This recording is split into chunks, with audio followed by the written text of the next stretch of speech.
Times of Swaraj में आप सबों का स्वागत है और मैं हूं संतोष सिंह। और आज हम टाइम्स ऑफ स्वराज में बात कर रहे हैं कि लालू परिवार की मुसीबतें कम होती नहीं दिख रही हैं।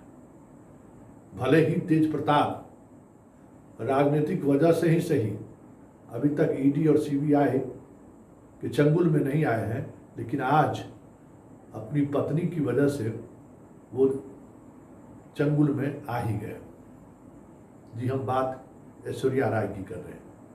वो ऐश्वर्या राय जिससे तेज प्रताप की शादी हुई थी 2018 में, और उस शादी के बाद जो कुछ भी हुआ किसी से छुपा हुआ नहीं है। आज इस मामले में पटना परिवार न्यायालय में सुनवाई हुई है। लंबे अंतराल से सुनवाई हो रही थी। 2018 में ही तेज प्रताप कोर्ट चले गए थे कि हमको तलाक दे दीजिए। हालांकि कई बार कोर्ट ने कोशिश की कि तलाक का जो प्रोसेस है उसको हम टालें, उसको समय भी दिया गया, दोनों को साथ रहने के लिए भी कहा गया कि आप लोग म्यूचुअली बात कीजिए, लेकिन वो बात बनी नहीं।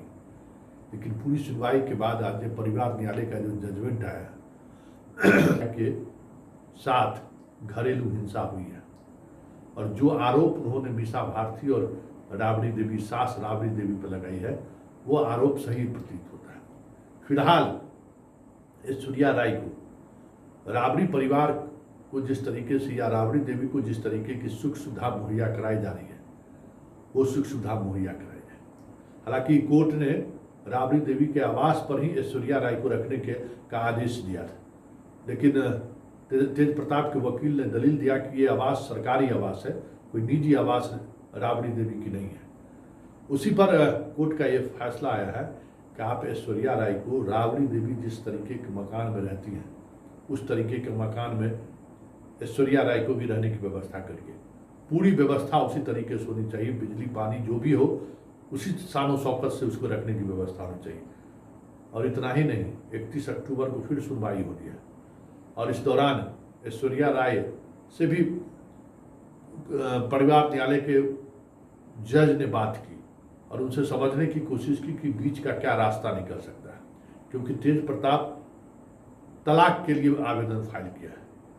लेकिन जिस तरीके से परिवार न्यायालय ने घरेलू हिंसा की बात स्वीकार की है, ऐसे में ये केस क्रिमिनल केस में तब्दील हो गया तो लालू परिवार की मुश्किलें बढ़ सकती हैं। क्योंकि घरेलू हिंसा की बात कहीं न कहीं आज ने जिस तरीके से न्यायालय ने स्वीकार किया है कि ऐश्वर्या के साथ घरेलू हिंसा हुआ है, राबड़ी उनके साथ गलत व्यवहार की है, मीसा भारती उनके साथ गलत व्यवहार की है, तेज प्रताप उनके साथ गलत व्यवहार कर रहा था, और वे सारी बातें जिस तरीके से कोर्ट में साबित हुआ है, ऐसे में अगर ये मामला क्रिमिनल ऑफेंस की तरफ बढ़ा तो लालू परिवार की मुश्किलें बढ़ सकती हैं।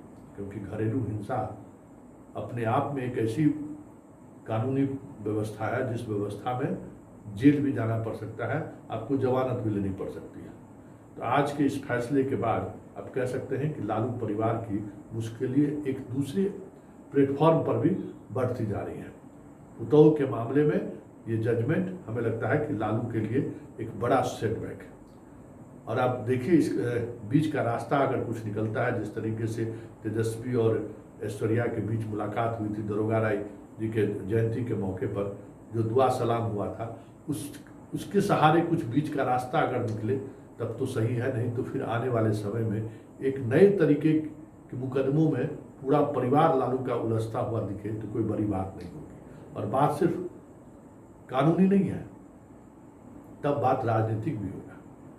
क्योंकि जिस तरीके से लालू परिवार की घेराबंदी कानूनी तौर पर करते हुए दिख रहा है बीजेपी, या कोशिश कर रहा है ईडी और सीबीआई, जिस तरीके से लालू परिवार को घेर रहा है, ऐसे में अगर ऐश्वर्या बगावत करके राजनीति में आ जाए तो फिर लालू परिवार के लिए मुश्किलें खड़ी हो सकती हैं। और तैयारी यही है कि ऐश्वर्या को छपरा से, सारण से लालू के खिलाफ जो भी उम्मीदवार हो उसके सामने उसे खड़ा कर दिया जाए। ये चर्चा पिछले कई दिनों से चल रहा है, और ऐसे में आज का ये जजमेंट हमें लगता है कि लालू परिवार के लिए एक आने वाले समय के लिए एक बड़ा सेटबैक है। और ये सेटबैक ऐसा सेटबैक है जिन्हें अपने कर्म भूमि पर मतलब छपरा में विपक्ष को घेराबंदी करने के लिए ऐश्वर्या राय का एक फेस आज के बाद उस तरीके से सामने आ सकती है जो अभी तक लालू परिवार के खिलाफ उस तरीके का फेस ढूंढने में बीजेपी कामयाब नहीं रही।